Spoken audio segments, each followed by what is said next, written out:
لوگوں کا انتظار تھا جب حضور پاک صلی اللہ علیہ وسلم تشریف لے آئے اور چاروں طرف خبریں پھیلنے لگی.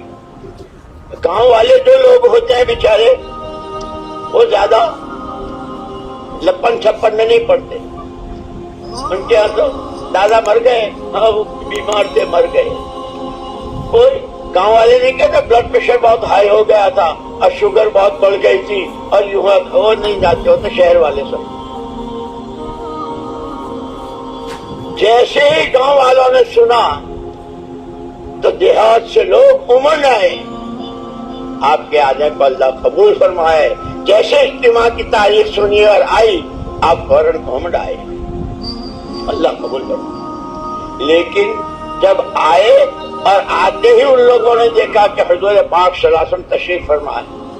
قالت الاعراب آمنا, ان گاؤں والوں نے کہا ہم ایمان لے آئے.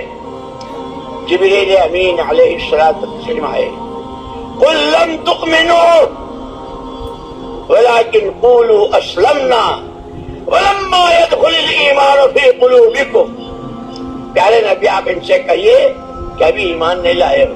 یہ مت کہو ہم ایمان لے آئے, ہاں مسلمان ہو گئے, کلمہ پڑھ لیا ایمان.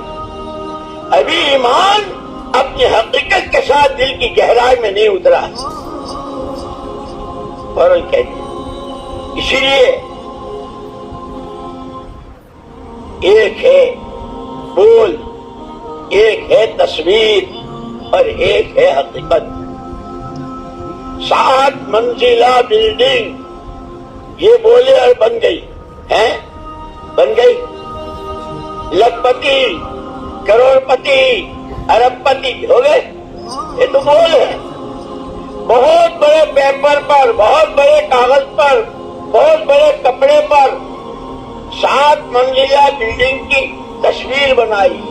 پہلا فلور, دوسرا, تیسرا, چوتھا, یہ باتھ روم, یہ اٹیچ باتھ روم, یہ میٹنگ روم, یہ تصویر ہے. اس کپڑے کی 7 منزلہ بلڈنگ کی تصویر پر غسل نہیں کر سکتے, وضو نہیں کر سکتے, کاغذ کی ختم ہو جائے گی. لیکن 7 منزلہ بلڈنگ, اس سے وہ فائدہ کہ اس کے لیے کتنا میٹیریل, کتنا لوہا, کتنا سیمنٹ, کتنی ریت, کتنا پانی, کتنے مزدور, کتنا پیسہ, کتنا وقت. اس کے بعد پھر وہ 7 منزلہ بلڈنگ. اللہ ہمیں شیطان کے چکر سے نکال دے اور نفس و شیطان کے مکر و فریب نے ہمیں جو جہاں ہے, جو ایمان کی جس سطح پر ہے, جیسی نماز پڑھ رہا ہے, جیسا جو کچھ دین سیکھتا ہے, وہ مطمئن ہے میں تو ہوئی. اسی لیے اللہ پاک نے حضور پاک صلی اللہ علیہ وسلم کو نمونہ بنایا اور آپ کو ذمہ داری دی. پیارے نبی آپ کو اپنی حیات بابرکت میں ایک مجموعہ مردوں کا, عورتوں کا, عوام کا, خواص کا ایسا تیار کر کے دنیا سے آپ کو پردہ فرمانا ہے کہ جو 100% ظاہر و باطن, اندر و باہر, قلب و قالب, جسم و روح, عقیدہ, عبادت, معاملات, اخلاق, معاشرت, اللہ کی ذات کے ساتھ کا تعلق, خلق خدا کی خدمت اور خلق خدا کے ساتھ کا اچھا رویہ, ایسا ایک پورا مجموعہ آپ کو تیار کرنا ہے. لیکن لوگ اس محنت کی حقیقت کو جانتے نہیں تھے. اس پر آدمی کہاں جائے گا اور کیا پائے گا. تو شروع میں مولانا یوسف صاحب رحمۃ اللہ علیہ فرماتے تھے کہ اس راستے میں گھاٹیاں بہت آتی ہے. سب سے پہلی گھاٹی آتی ہے مخالفت کی, کہ جیسے حضور نے جیسے ہی کہا گھر کے لوگوں نے مخالفت کی. چچی چچا کہ پہلی گھاٹی مخالفت کی. پھر فرماتے تھے اگر اس کی پرواہ نہ کی تم سنو نہ مت سنو, مانو نہ مانو, مجھے تو کام کرنا ہے. کیوں کہ جیسے حضور پاک صلی اللہ علیہ وسلم کو اللہ نے اپنا پیغمبر بنا کر بھیجا, حضور پاک صلی اللہ علیہ وسلم جو کچھ لے کر آئے اس امت کے بچے بچے کو اس کا وارث بنا کر گئے. اور کچھ کروں نہ کروں, نبی کی نیابت, اللہ کا حکم, اللہ کی بندگی میرے ذمہ ہے. کہ پہلی گھاٹی آتی ہے مخالفت کی, پھر جب قربانیوں کے ساتھ, اخلاص کے ساتھ, یکسوئی استخلاص کے ساتھ, دعا رونے دھونے کے ساتھ جب چلتے ہیں تو دلوں کو اللہ متوجہ کرتے ہیں. یہ دوسری گھاٹی ہے. لوگ مصافحے کرتے ہیں, ماتھا چومتے ہیں اور حضرات حضرات, یہ گھاٹی ہے. فرمایا یہ کام اس کے لیے نہیں ہے. اس کے بعد گھاٹی آتی ہے, اگر اس سے پار ہو گیا تو تیسری گھاٹی آتی ہے دولتوں کی. لوگ مال پیش کرتے ہیں, لوگ عہدے پیش کرتے ہیں. ہمارے یہاں کے سیکرٹری ہو جاؤ, ہماری فلائی میں تم یہ عہدہ لے لو, یہ کرسی لے لو, یوں کر لو. ایک تیسری گھاٹی ہے. دولتیں آتی ہے, عہدے آتے ہیں. اخیر نے فرمایا ایک گھاٹی آتی ہے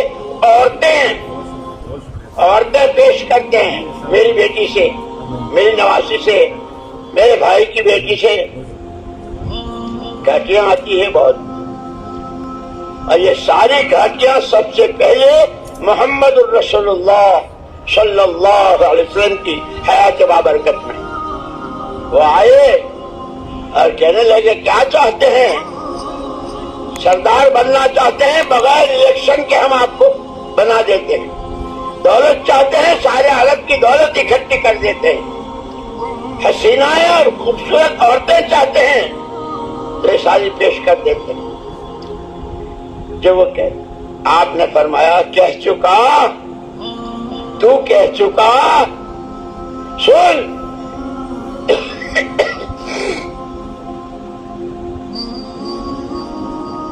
جس کام کے لیے اللہ نے مجھ کو بھیجا ہے, یہ ساری دنیا, ساری عورتیں, ساری دولتیں, سارے عہدے سب ایک, جس کام کے لیے بھیجا ہے اس کام سے ایک منٹ کے لیے میں نہیں رک سکتا ہوں.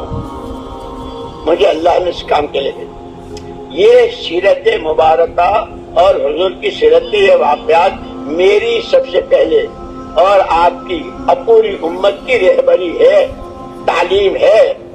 جب تک اس کام کی اتنی عظمت, اتنی اہمیت